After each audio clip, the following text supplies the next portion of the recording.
Okay.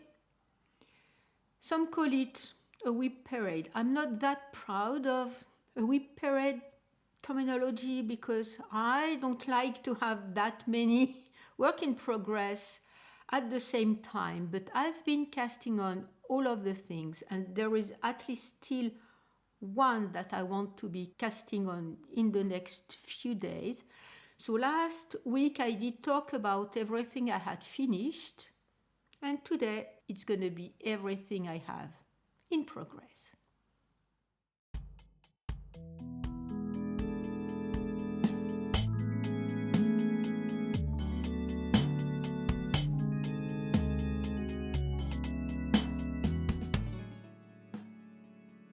So hello everyone, welcome or welcome back to my very small place on the internet where I talk about my knitting life, my knitting adventures, and as I just said a few minutes ago, my multiple works in progress for today. My name is Isabelle.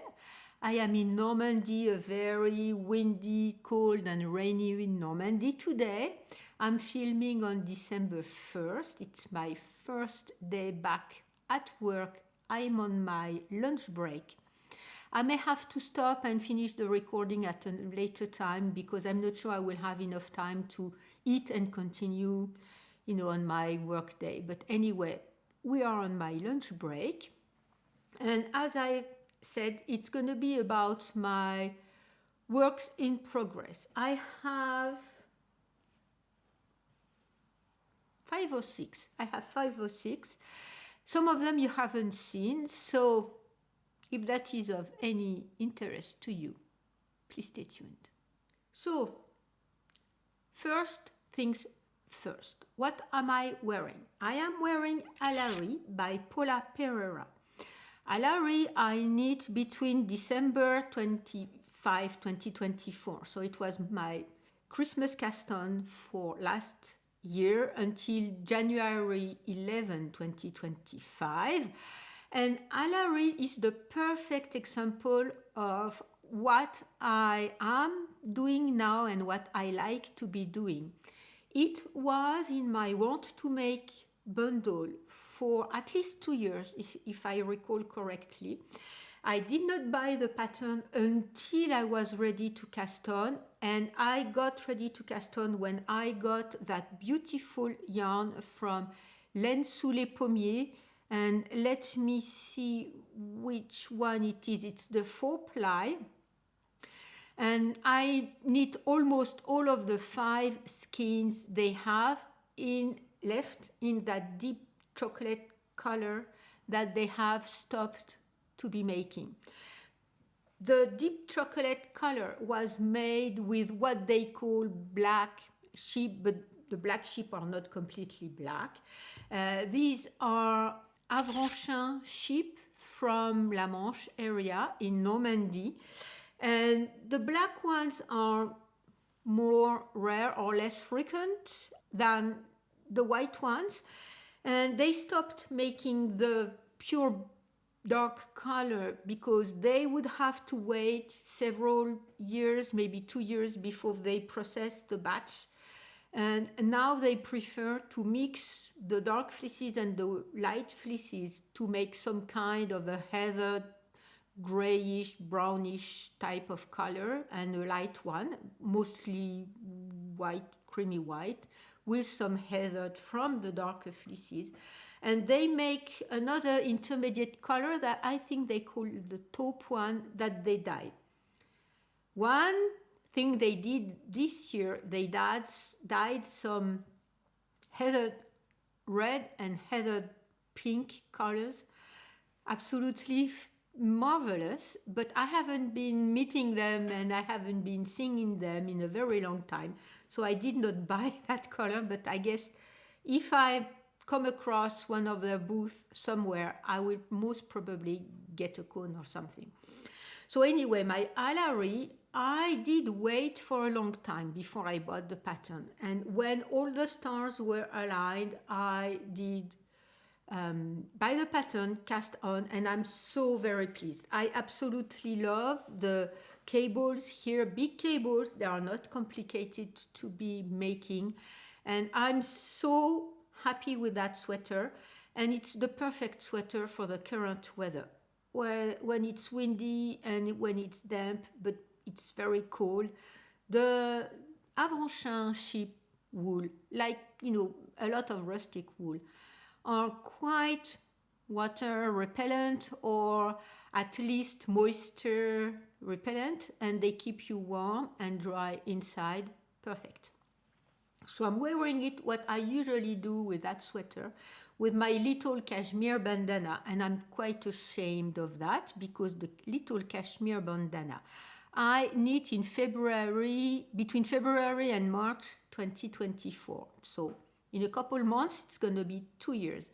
And this was supposed to be my gauge swatch for the cashmere merino, the 2-ply that Atelier Pure Laine Frédéric had at the time. And I have a cone. And so this is the natural undyed color. I did my gauge swatch with a little bandana, and it stayed that way. So I need to get back to that cone because it's beautiful yarn and I want to make something with it. And I'm wearing it with my loose key hood. I think this tealy green, and we did discuss about the color of that, but I think it's a teal color, and close to the brown. It looks more teal than it looks completely green or completely blue, so it's a teal color. I knit that not long time ago, so I knitted at the beginning of November of this year, 2025, and I knit it with the yarn that my son brought me from Ireland. It's Kerry Woolen Mill Aran wool, and I just used above one skein, but these are 200-gram skeins. And loose key is by Kayomi and now Sachiko Bergin, Kayomi and Sachiko Bergin, and it's in the Moon and Turtle book. And I know one of you said when I showed the loose key as a finished object last week, I enticed you to knit one. So you managed to find a used book, a second-hand book for Moon and Turtle. You got it, and you're going to be knitting a loose key. And there are many other very interesting patterns in that book. I think they go very well together, and loose key, once again, some kind of rustic wool, keep you warm, keep you dry. Of course, don't go outside in a torrential rain because it won't keep you dry, but at least, inside or even outside into a windy environment, if you have a windbreaker coat and these knits underneath, it's perfect. And let me tell you, this is what I did on last Friday and last Saturday. I was all around with two of my different knitting friends who said, I want to go there with you, and the other one for the next day say, I want to go there with you. So we went. But anyway, I was with these knits underneath my raincoat, and I was perfectly fine. Okay, my multiple 6 work in progress. I'm not that proud of myself because I've been mostly a monogamous knitter. I mean, one maybe complicated knit and one easy knit, and I would rotate between the two, and when one was finished, I would cast on another easy or more complicated one. But anyway, that's the way it is. I guess I was feeling much better at some point and I wanted to cast on all of the things, and I did embrace that. So I know some of you have maybe 10 or 50 works in progress. So my little 6 ones are really, really ridiculous compared to some other people's numbers. But I don't feel that comfortable now with that many work in progress. But anyway, there is still one I want to cast on. It's my son's vest. I haven't casted it on yet, but I wanted to get past, and I'm almost there, sleeve separation from one of my sweaters. that I am knitting, and I'm almost there. So once I have gone past the sleeve separation, I will cast on my son's vest. But anyway, let's try to go in order of, maybe, I'm not sure, when I cast them on the first bag. This bag is a very particular bag that a friend of mine made for me last year for my birthday. These are all recycled materials. I am gonna be talking about the little knit-along that we have together with people who wanted to join. First, I wanted to have it with Wildflowers. Wildflowers is by Katia Gorbacheva, and it's in the 52 Weeks of Shawl book. And one of you said that you could find it again because I think it's out of stock in the Lane Publishing website, but you could find it as 52 Weeks of Calls, I think that's the name. And so you could get the book. Anyway, Wildflowers is a very intimidating pattern to me. It's not going to be that difficult. The stitches are not difficult. What is going to be difficult is that the pattern, the grid is 62 stitches wide and 80 something rows long. That is the main difficulty. The second main difficulty to me is that at some point the chart in the main chart refers to a smaller chart that is outside of the description. So I think I figured it out by reading how it's going to be for me to be knitting that. But anyway, that's going to be the second difficulty. And at first I was knitting from I have an iPad and where I use just the book application from Apple to place all of my PDFs. And so I took the pictures from the book because I don't have the PDF of that particular pattern, and I don't have any PDF from Lane Magazine books. But anyway, I took pictures, I placed them in my book application in the Apple on the iPad, and I can write on them where I am and take all of my notes. At some point, after the first few rows of the chart, because you first start with one by one twisted ribs and then you go into the chart, I had to take pictures of the chart to enlarge it. So I have it on 3 different paper sheets.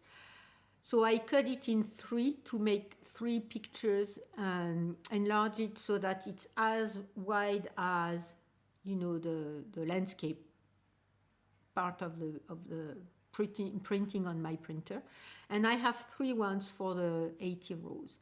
And I do write on the paper now, because just going, left and left and left and left and right and right and right and right on my iPad, enlarging the picture so that I can see which stitches I'm knitting on. I did not have the bigger pictures, so I did that after a while.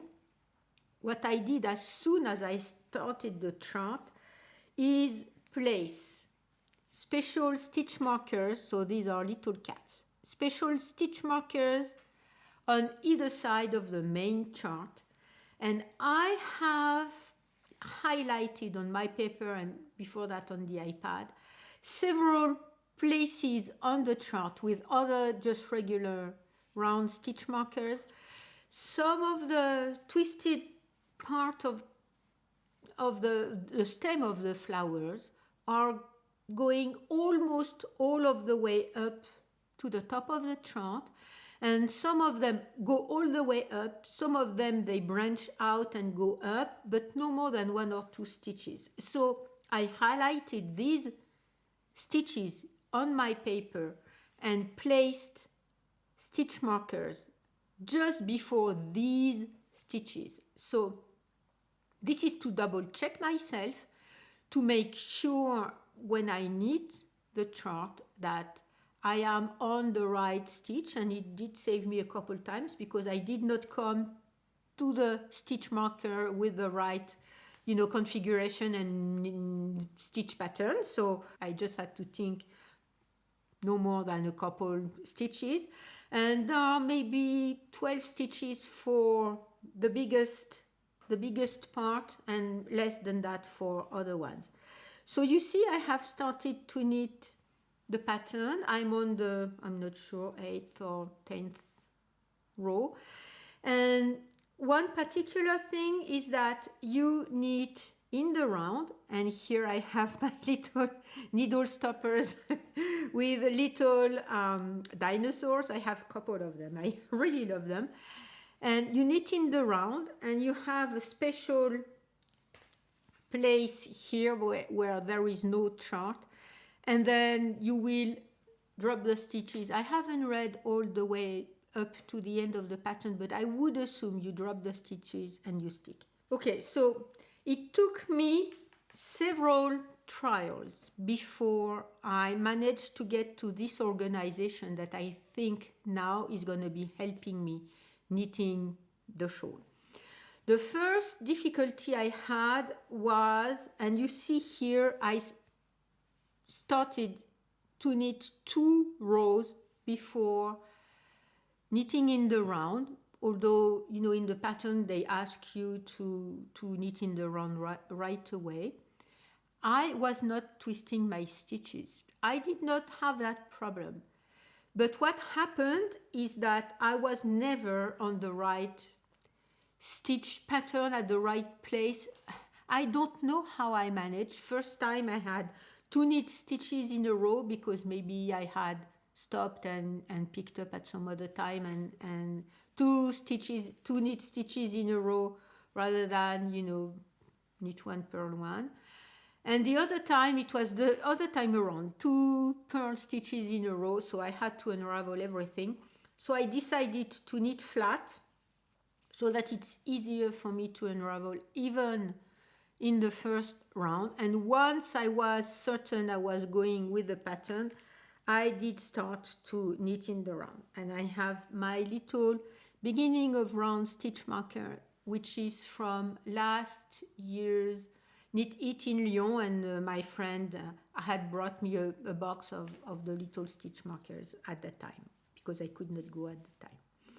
Anyway, I am enjoying that knit very much. I do try to knit a couple rows in the morning, but now I started to knit on my sweater, and I wanted to go past the sleeve separation, so I'm working on the sweater for now, and I'm knitting with Gilliatt from Dererum Natura. So several things about this little knit along. First, you don't have to knit on the wide flowers because it can be very intimidating. And the idea, as I had Gilliatt in my stash for several long years, I did repurpose the yarn, in my head for sweaters and stuff, and finally I decided to cast on the wide flowers. And I split what I had so that I sent some of my Gilliatt to one of you to knit the white flowers. Several of you had said, so I've had 52 weeks of shawls in my library since it came out, and I've had Gilliatt in my stash for about 3-4 years or something like that. So my idea was to knit from stash a very old pattern in my library, so to use my library and to use my deep stash to make it into a very beautiful project. And this is how the idea of the knit along came. With one of you said, yeah, well, we can knit all of that together. So I, sent my Gilliatt to you, and at some point, several people said several things. One, that maybe the wildflowers was too intimidating. Someone said that thinking of it you are not wearing big shawls like that, and you have already several at home that you don't wear. So that's a very good point. And some of you said that you were more comfortable knitting a pattern you already had in your library for a long time, or that you just got because you had the yarn in your stash for a very long time to knit with that pattern, and the idea of the little knit along evolved into knitting from deep stash and a pattern that you already had for a long time, or that you just waited to buy to cast it on. So that's the idea now. And some of you are knitting wildflowers, some of you are knitting other patterns. I'm going to link the little Ravelry group where we have discussions for now for this knit along, and I will most probably pick up someone at the end of the next year, because we said it's going to be a year-long project. I'm not sure how long it's going to take me to knit wildflowers, but I think it's going to take me a very long time, I guess. And I did not want any pressure, I did not want any hard rules, just the pleasure to be knitting all together on, if possible, deep stash and patterns that you've had in your mind and maybe in your library from a very long time. So that's the beginning, and for now I'm cruising because the pattern is not complicated yet. You know, you just knit the branches with twisted ribs, and you cross them, you twist one stitch, it's not difficult. So anyway, for now it's not being difficult other than following the chart. I guess it's going to get a bit more difficult soon. Anyway, that's my first work in progress. Okay, next, I just took it out from a bag, a project bag that my mother gave me. I think she bought that project bag somewhere when she was still knitting and going to some kind of local, very local arts festivals. And there are two pockets inside with contrasting fabric. The bag is very sturdy. I like it. What I could say is that it's a bit narrow, and if you have a bigger project, it's a bit too narrow. But anyway, for now, for my Mare by Natasha Hornby, it fits the shawl for now. Mare has been on timeout for some time because I'm very afraid I am going to be running out of the red. So I'm using some boucle laine yarn that I got at Fil de la Manche. I will write, it's in my project, the name of the colorways. It's Bouvreuil something, it's the name of some kind of bird, and I think it's pivoine.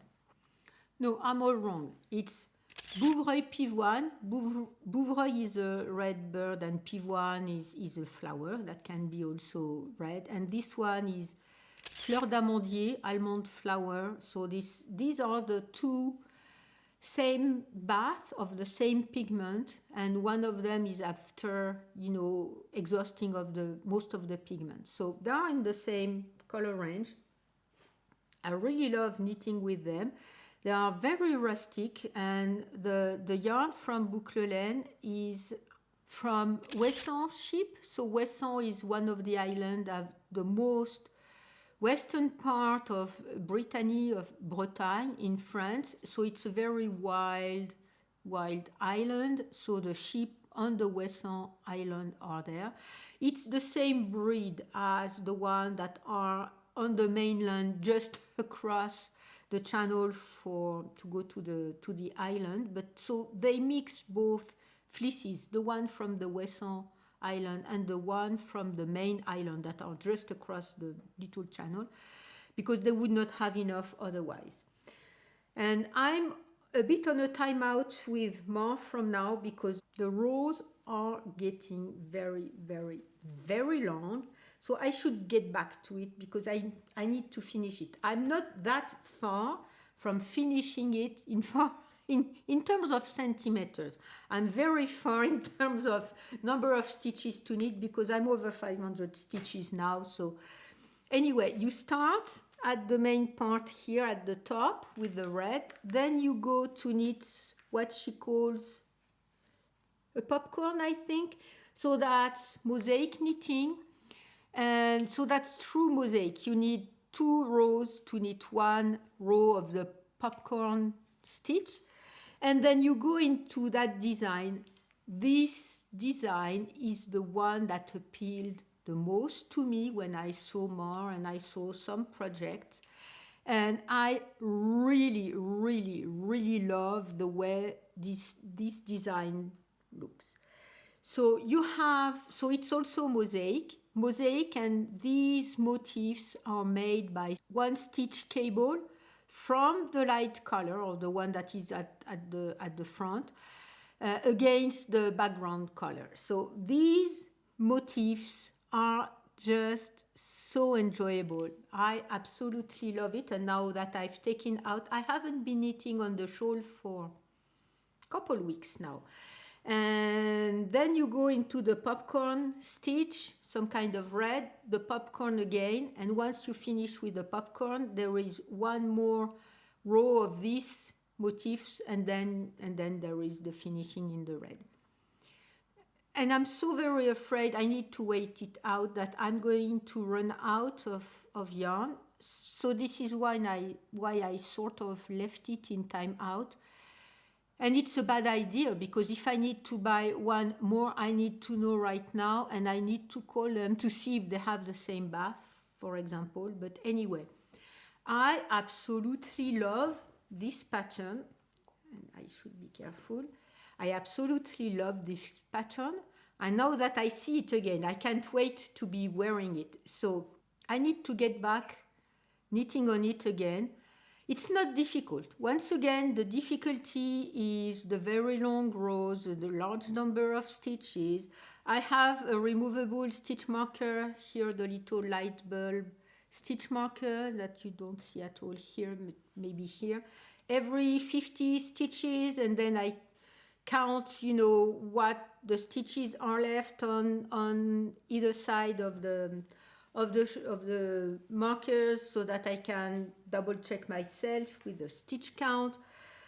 Because you don't increase on a regular basis. You do increase on either side, and sometimes you increase on the main fabric, on the main part of the rows, but most of the time you increase on either side, but it's not on a regular way. So I need to double check myself. I have to be honest with you, at some points, sometimes I was 1 stitch off or couple stitches off, so I would just add some or miss an increase at some point at either end, because there was no way I was going to unravel and start again. Absolutely no way. And I may have said that, I don't recall if I have said that. At some point I made a mistake in one of these motifs, and you can see it. It's this one.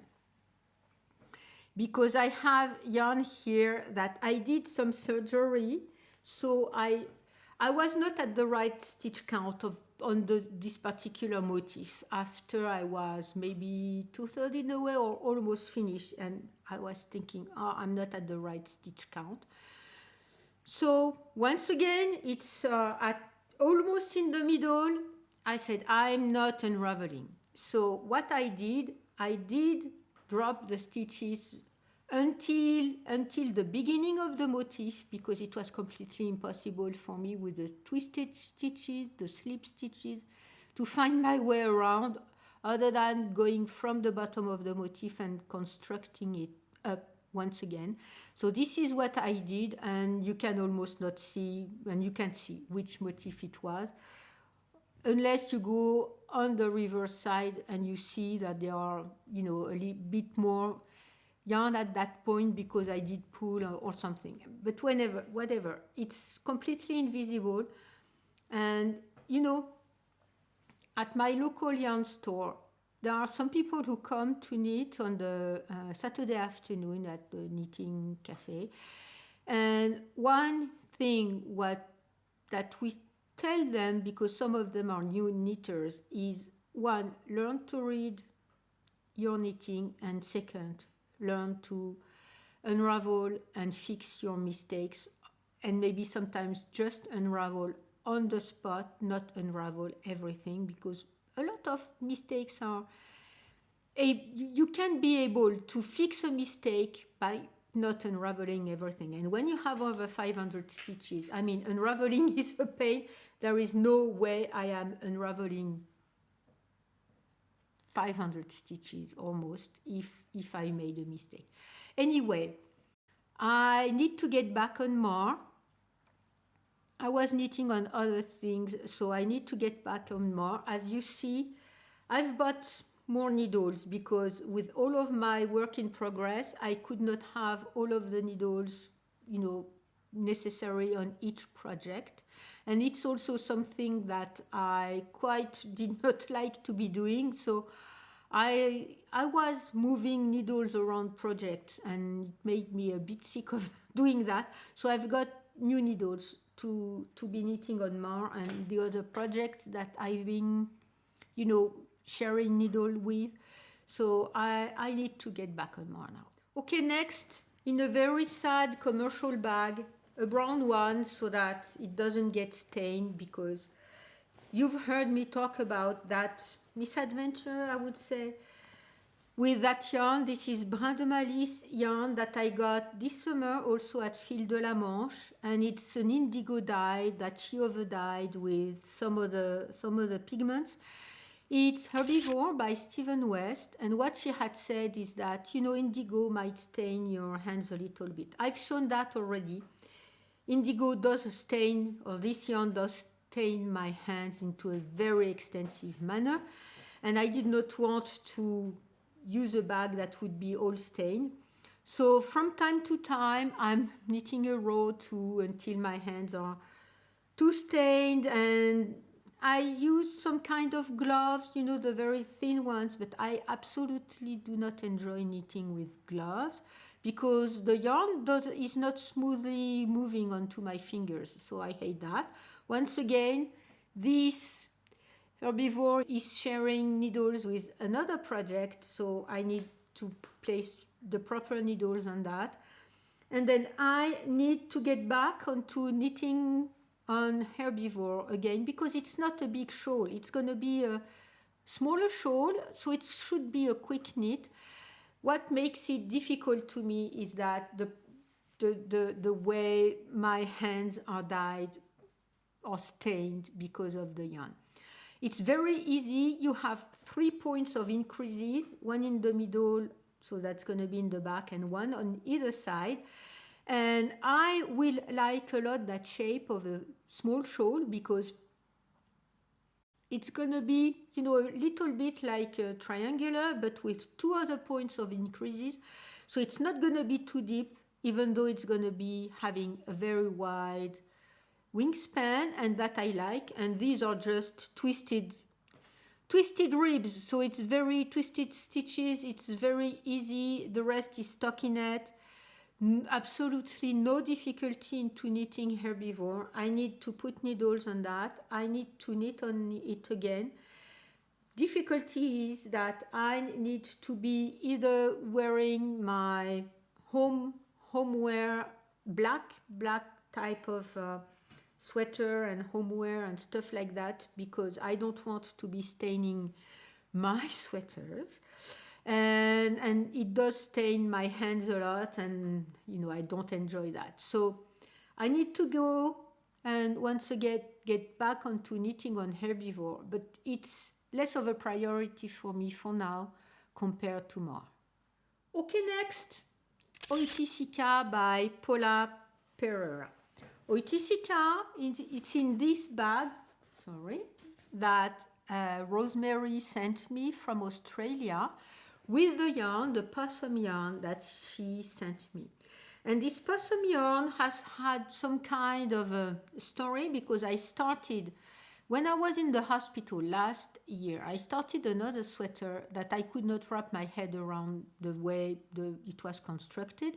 And, it's some kind of setting sleeves knitting around with the stitch pattern. It was too complicated for me at the time, and it took me a very long time to decide to unravel everything and start over again with another pattern. Anyway, I talked with Rosemary at the time, and she said, of course, okay, you do whatever you want. And I decided on Oiticica. I've had my eyes on this pattern for a very long time, and it just clicked at some point, and I said, okay, that's the way to go. So I'm almost at the sleeve separation. Not quite yet. I have a couple increases to make, couple increase row to make, and couple rows to knit, but the main part of the yoke, meaning the color work, is finished for me. It's just now a matter of knitting. And the idea was to go and get to the knitting part, to the sea of stockinette part, so that I can bring it with me and knit with my friends when I don't have to think about. I will have now 2 or 3 projects that I can be knitting in social environments, and that I like, because a sweater, once you're on the body or on the sleeves, and then you're knitting round and round, it's much easier. So I'm using that possum yarn in this very beautiful purple colorway, and I'm not sure I have a ball band here. Yes, I do. So it's from Sally Ridgway, and the possum merino, it's made in Tasmania, 80% New Zealand merino, 20% possum fur, 400 meters per 100 grams, so it's fingering, and the colorway is aubergine. So this very, very, very beautiful yarn, it's so soft, and it's gonna be so warm. I think deserved a very special project. So to me, Oiticica is that type of project. So you start with short rows. You have short rows in the back. This is my back. And here are my short rows. I should remove the stitch markers. But anyway, short rows in the back. Here is the front. Of course, no short rows. And with this very particular stitch motif, when you cable on either side of the color work, and for the contrasting color, I'm using that yellow mohair that I got. It's from the Pyrenees.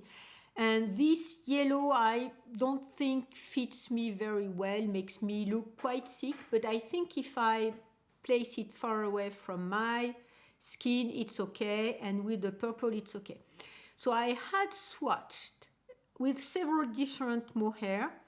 And I was thinking, you know, that's quite far away from the original Oiticica pattern, where the little rays of light, if you will, are very thin and white on the, I'm not sure if it was a brownish background or something like that.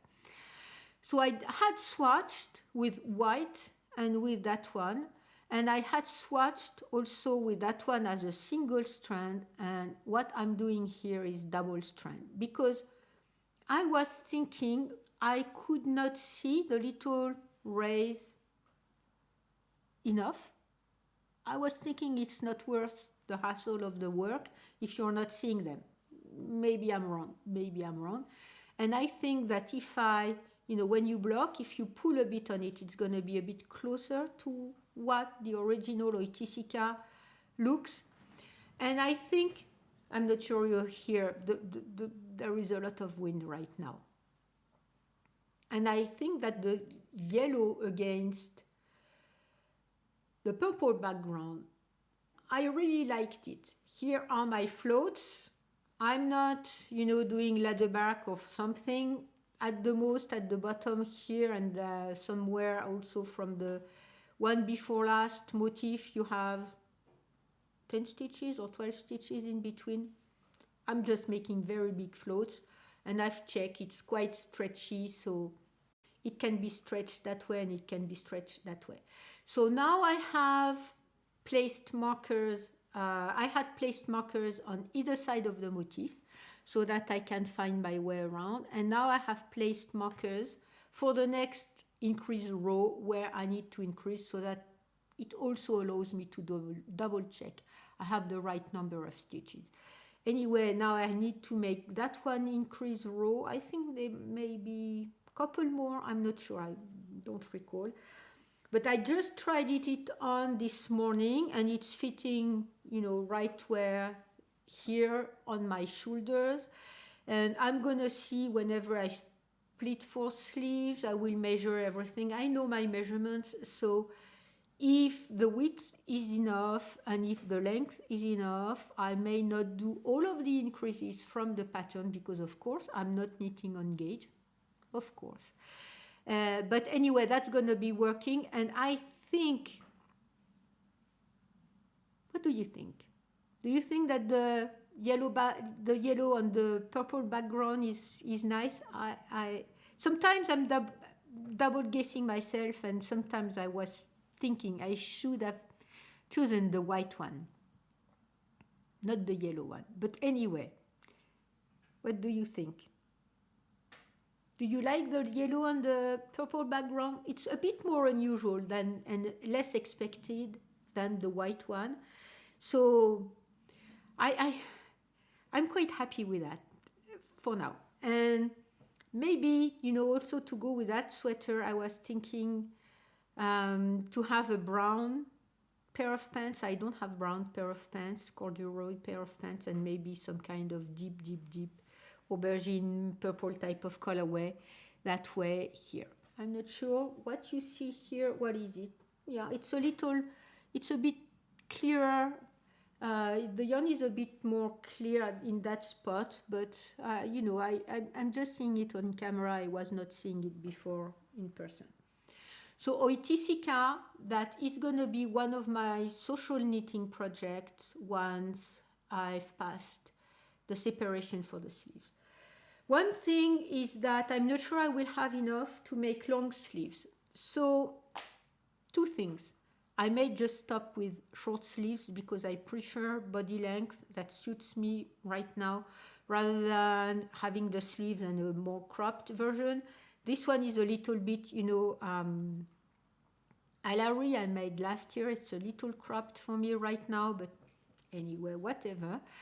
And so I'd rather have the length that I like rather than the sleeves that I like. And then I may make removable longer sleeves that will go under the shorter sleeves in the yellow colorway, so that you have the yellow background in the little openings on the yoke, and maybe some yellow to finish the length of the sweater. But from the inside, I would most probably, if I don't have enough yarn, finish the sleeves with ribbon and everything, and start over with the yellow at the bottom part of the sleeve, if I am ever to be doing this, or just making some removable longer sleeves. So we'll see, but I'd rather have it attached, because if it's, you know, falling all of the time, I'm not going to be happy with that.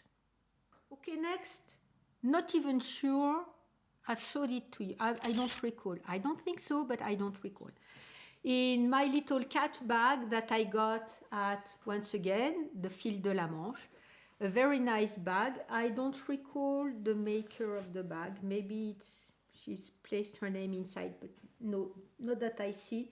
But anyway, I will print, and I will link her down below, with pockets all around, small ones and bigger ones, of the cats, and a contrasting striped fabric.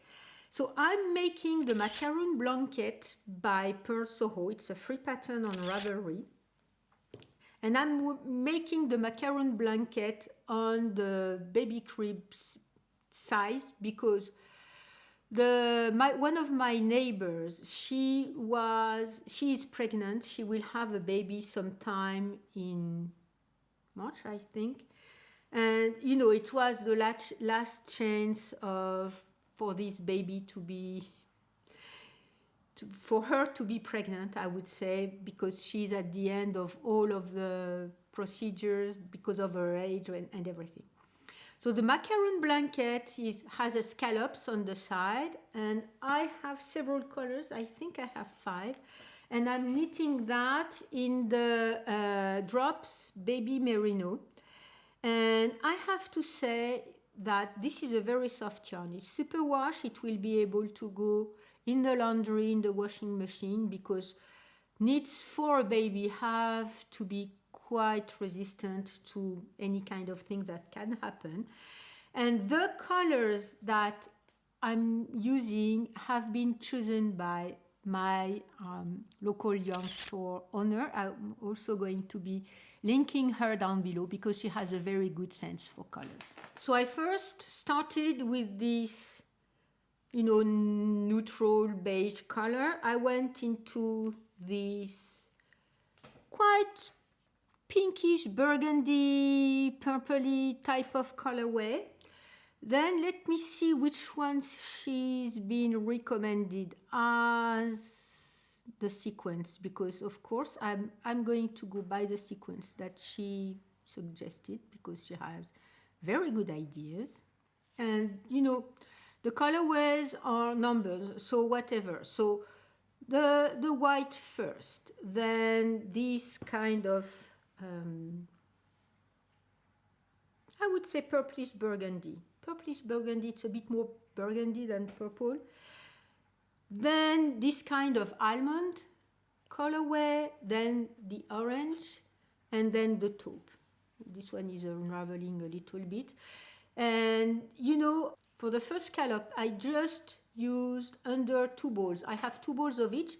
So I'm going to go for almost all that I have for the blanket. And if I have any leftover, I will make either a little beanie or something. So this is going to be a very pleasant one. You see the sequence. And she has a very good sense for colors. She recommended the Drops because she says it goes in the laundry very easily, and for baby knits it's soft and everything. I have a little Progress Keeper that is this little alpaca that also is coming from Australia. And I have 3 of them. I have the white one. I think I have a brown, this one that is a dark one, and maybe there is a brown one or something like that I'm using to mark my progress, because my friends are really making fun of me because I'm knitting on that only when I am at the knitting cafe on the Saturday, and it doesn't go very quickly. So I said that once I'm finished or mostly finished on my other whips, I will really concentrate on that so that the blanket is made for the baby when the baby is born. She may give birth a bit earlier, so we'll see what happens. But this baby, it's going to be a little girl. She has been desired so intensely. I'm so happy for them.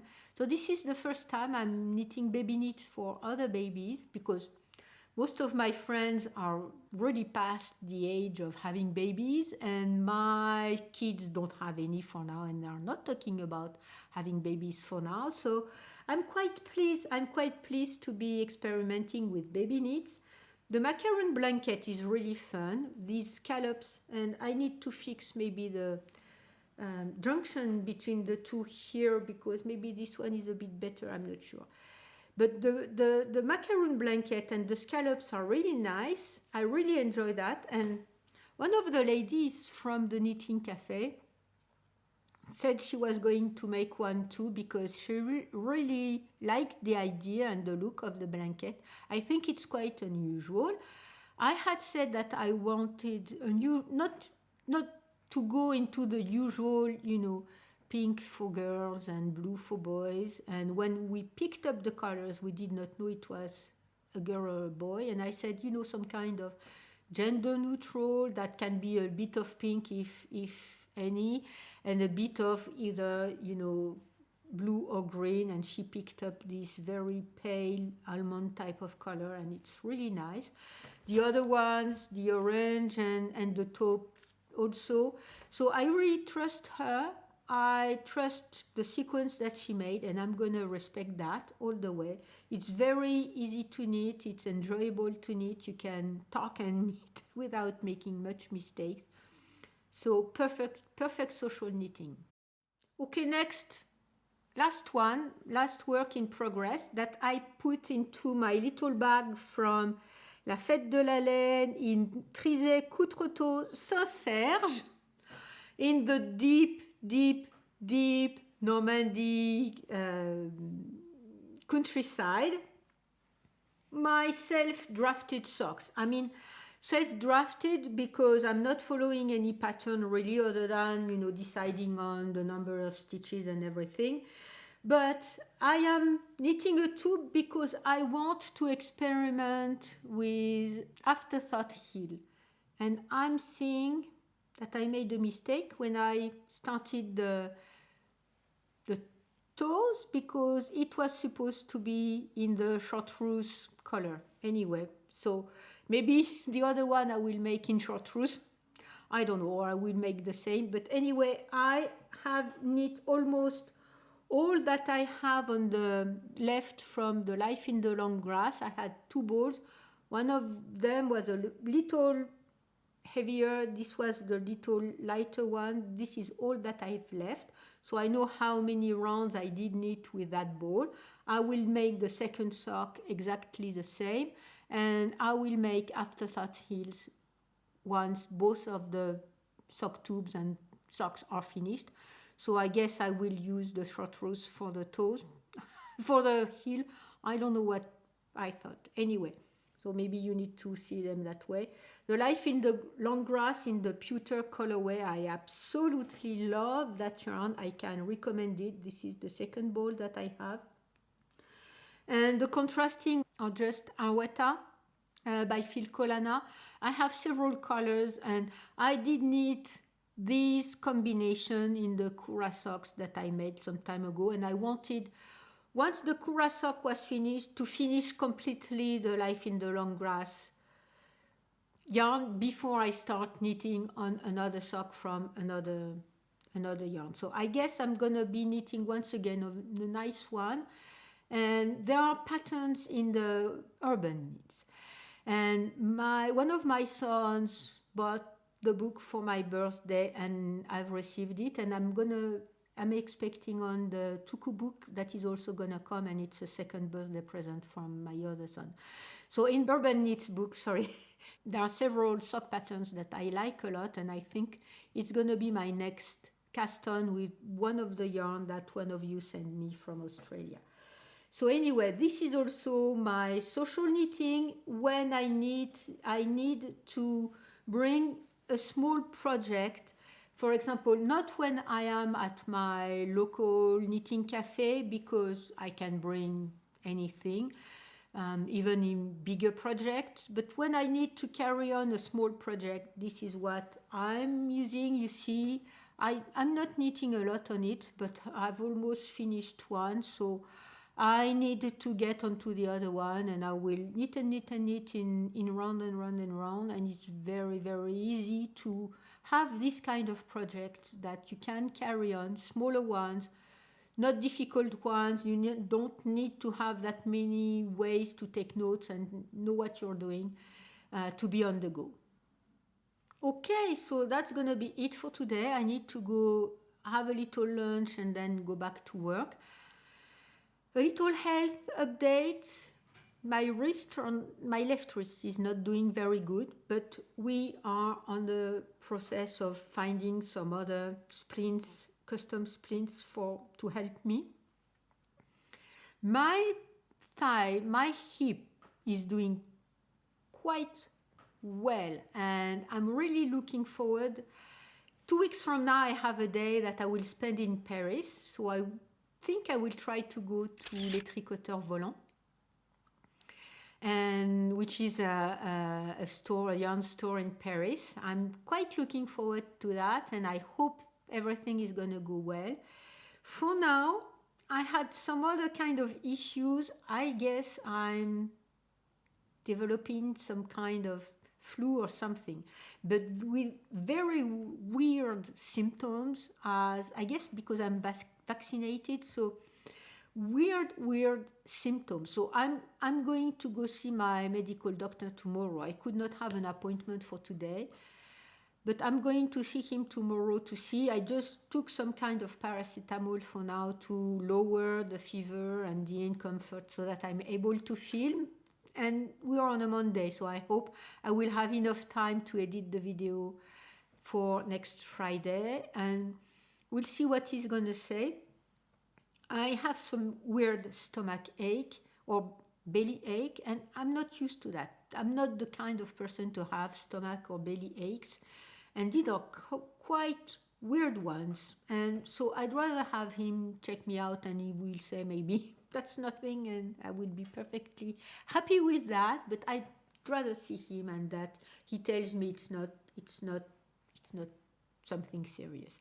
But anyway, as far as my hip, last Friday and last Saturday, and I will talk about in a later video, I went to a pop-up store in Caen, in one of the yarn stores, au fil de l'eau, and two of my friends, each day, had told me, well, I want to go with you. So we went, we had lunch, and we walked around. I did walk something like over 9,000 steps on Saturday, which is a lot for me right now, which is a lot.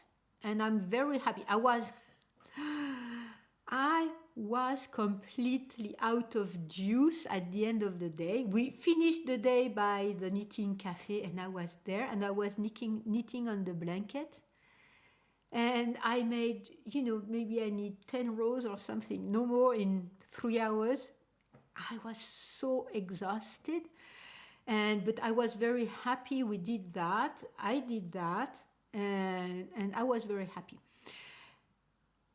And I was very satisfied because going to Paris in 2 weeks is a bit of a landmark for me, and it's good that I had at least that experience on Saturday, so that I know I can walk quite a bit, and my hip can handle it. So that's very good news. I still have some little pains and some little discomforts and disagreements, but not much.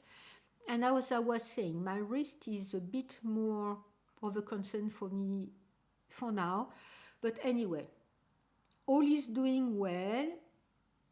I'm doing well. Last night I guess I have some kind of a flu or something, or stomach virus, but with very weird symptoms. I was in bed at 6 o'clock because I could not get myself warm. I was cold, and even with a blanket on me, and I was knitting, and I was so shaking all over, and I was very cold. So I said, okay, let's go to bed. So I went into my bed. I slept until maybe 11, and then I got up, had a glass of water or something, and then went back. And so my sleep was quite chopped last night because I did go to bed very early. But my Apple Watch did tell me that my heart rhythm, my breathing rhythm, and my wrist temperatures were off. So I guess I have some kind of a virus or something, and I will have it checked tomorrow. So anyway, how are you doing? What are you knitting on? Are you participating in the little knit along? Please tell me everything. Tell me everything down below, because I enjoy so much talking with you when below the videos.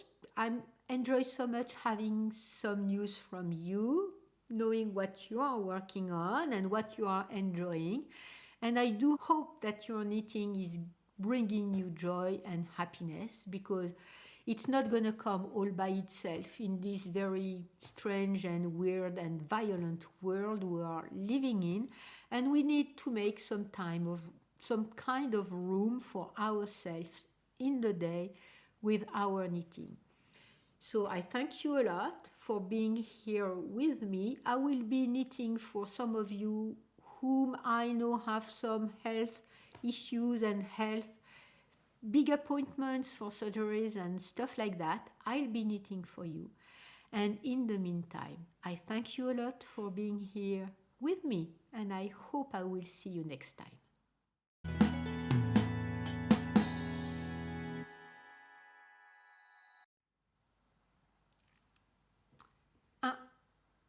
2, 3, 4, 5.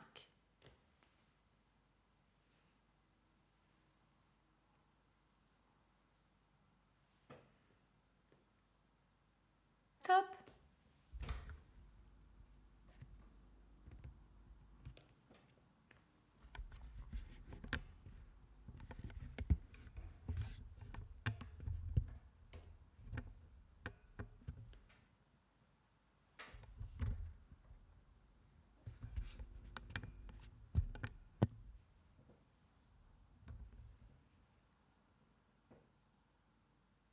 Top. So I have 6. But top. So I have 6. And first things first, what am I wearing? I am wearing my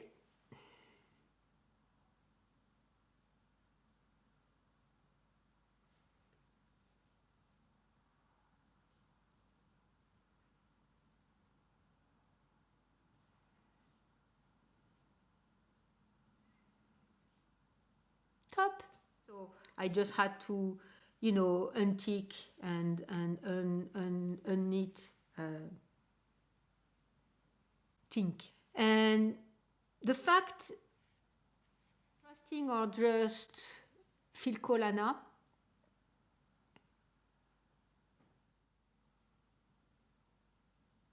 what's the name of this book? Outtakes?